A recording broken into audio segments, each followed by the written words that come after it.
안녕하세요, 준쌤입니다. 지난 영상에서 끊어읽기를 위한 필수 문법 5가지를 소개시켜드렸고, 그 중에 제가 가장 중요하다고 생각하는 품사라는 개념을 오늘 알려드릴 거예요. 아마 여러분들이 지금까지 살아오시면서 영어를 배울 때 가장 먼저 품사부터 왜 배우는지 알려주신 선생님들이 계셨나요? 도대체 왜 그렇게 수많은 교재, 강의, 영어 교육 컨텐츠들은 품사를 가장 먼저 가르칠까요? 그 이유는 바로 우리가 품사의 개념을 알고 있어야만 우리는 사전을 제대로 사용할 수 있기 때문입니다. 외국어를 공부하면서 사전은 가장 위대한 선생님입니다. 저도 지금까지도 그랬고 앞으로도 그 어떤 책보다 영어를 공부하면서 사전을 가장 많이 보게 될 것 같아요. 그런데 품사에 대해서 제대로 모르면 아무 쓸모없는 물건이 되어버립니다. 우리가 누군가에게 kind라는 단어가 무슨 뜻인지 질문을 받으면 우리가 할 수 있는 대답은 단어가 쓰인 문맥을 보기 전까지 모른다입니다. 왜냐하면 kind라는 단어는 문맥에 따라 형용사 품사로 사용할 수도 있고 명사 품사로 사용할 수도 있습니다.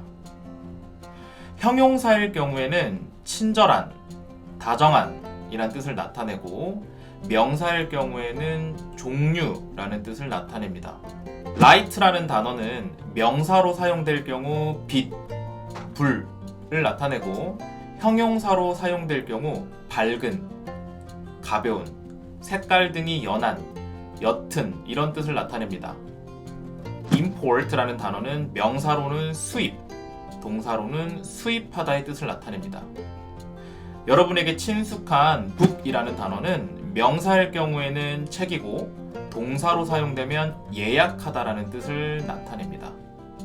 이렇게 영어 단어는 같은 알파벳으로 이루어져 있지만 품사에 따라 뜻이 다르고 기능이 다르기 때문에 품사의 개념에 대해 정확하게 잘 알고 계셔야만 사전을 올바르게 사용하실 수 있습니다. 그러면 품사에 대해서 본격적으로 설명을 드릴게요. 우선 품사란 단어를 기능, 형태, 의미에 따라 나눈 것을 의미합니다. 즉 쉽게 말하면 각 영어 단어가 가지고 있는 고유의 이름이라고 생각하시면 됩니다. 예를 들면 저는 와이프에게는 남편이라는 이름으로 불릴 수 있고 제가 아이를 낳으면 아빠라고 불릴 수 있고 학생들에겐 선생님이 될 수도 있고 지금 유튜브를 촬영하고 있으니까 유튜버라는 이름으로 불릴 수도 있겠네요. 즉 저라는 사람은 그대로인데 저를 부르는 고유의 이름은 여러 가지라는 것을 알 수가 있습니다. 이런 방식으로 어떤 영어 단어가 가지고 있는 고유의 이름을 품사라고 이해하시면 되고 영어는 총 8개의 종류의 품사를 가지고 있습니다. 명사, 대명사, 형용사, 동사, 부사, 접속사, 전치사, 감탄사. 품사는 이렇게 8가지의 종류가 있습니다. 먼저 명사부터 설명해 드릴게요. 명사라는 말은 세상에 존재하는 모든 것에 이름을 붙인 말입니다. 여러분들이 고개만 돌리셔도 수많은 명사가 보일 거예요. 지금 제 앞에 보이는 조명, 모니터, 마이크, 카메라 이런 것들을 우리가 명사라고 할 수 있습니다. 이렇게 세상에 존재하는 모든 것에 이름을 붙인 말을 우리는 명사라고 합니다. 영어로는 noun이라고 하고 나중에는 이 명사를 셀 수 있는지 없는지에 따라 나누어서 구분하기도 하는데 그 부분은 나중에 중급자를 위한 강의에서 다시 소개를 해드릴게요. 다음은 두 번째, 대명사입니다. 대명사는 이 대자라는 말이 한자로 대신할 때를 의미합니다. 즉 앞에 등장했던 명사를 대신하는 명사를 대명사라고 합니다. I hung out with my friend yesterday.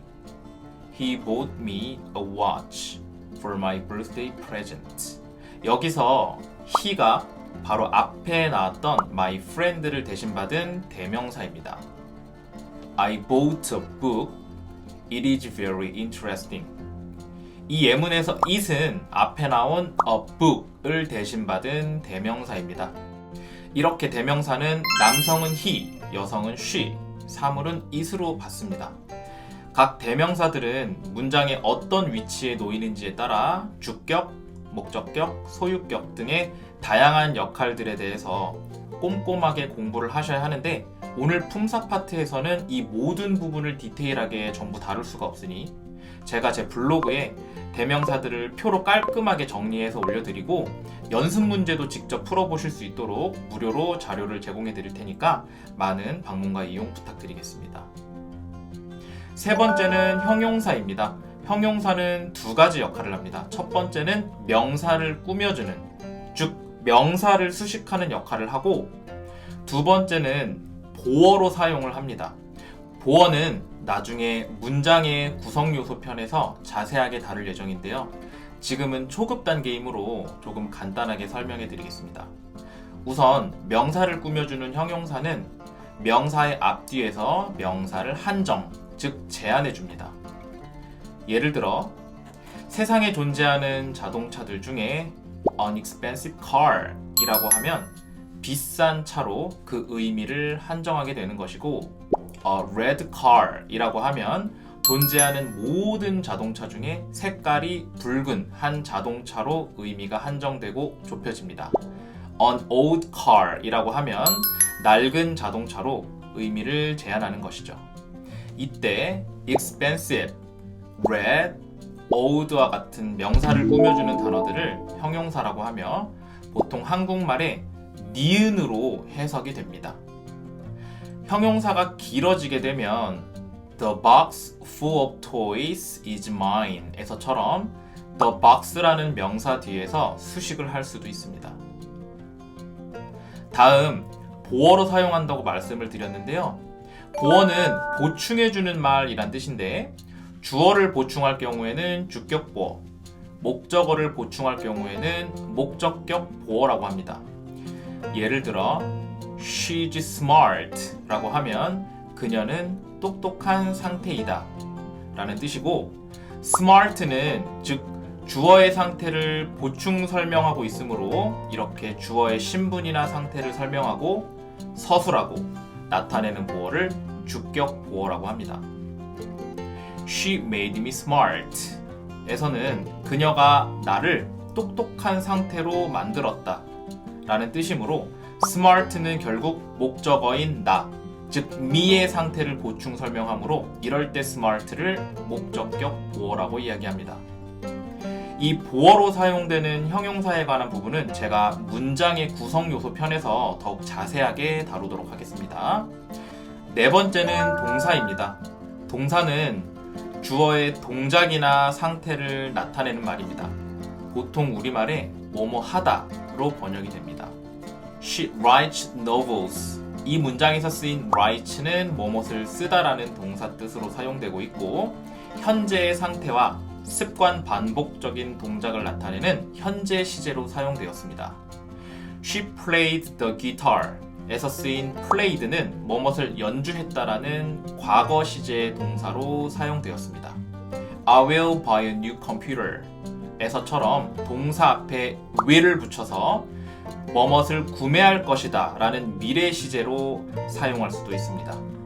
오늘은 8개의 품사들 중 명사, 대명사, 형용사, 동사 이렇게 가장 핵심이 되는 4가지 품사를 먼저 다루어 봤습니다. 영상이 길어져서 다음 4가지 품사, 부사, 접속사, 전치사, 감탄사는 다음 영상에서 다시 다루도록 하겠습니다. 영상이 도움이 되셨으면 좋겠습니다. 시청해주셔서 감사합니다.